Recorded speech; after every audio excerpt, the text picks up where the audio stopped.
হাসরের ময়দানে কত কাতার মানুষ হবে গো।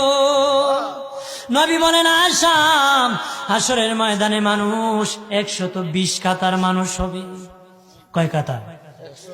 আয়েশা রে, হাসরের ময়দানে 120 কাতার মানুষ হবে।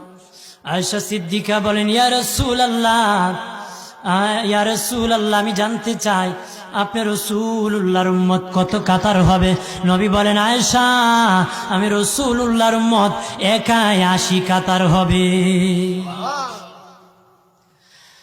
আয়েশা বললেন ইয়া রাসূলুল্লাহ, দিনের নবীজি 80 কাতার দিয়ে আপনার উম্মত হবে, আপনার উম্মতকে কেমনে আপনি চিনবেন? নবী বলেন আয়েশা রে, আমার উম্মতকে 3টা পরিচয় আমি চিনব। 1 নম্বর পরিচয়, আমার উম্মতের কপাল থেকে নূর চমকাবে, নূর চমকাবে। নবী বলে বাবা সাহাবীরাম, অসংখ্য ঘোড়ার মধ্যে যদি কিছু চান কপাল্লা ঘোড়া হয়, এইগুলা চিনতে বড় সহজ হয়। চান কপাল্লা ঘোড়া চিনতে বড় সহজ হয়। হাসরের ময়দানে আমার 1 প্রকার উম্মত চান কপাল্লা হবে, কপাল থেকে নূর চমকাবে, নূর চমকাবে।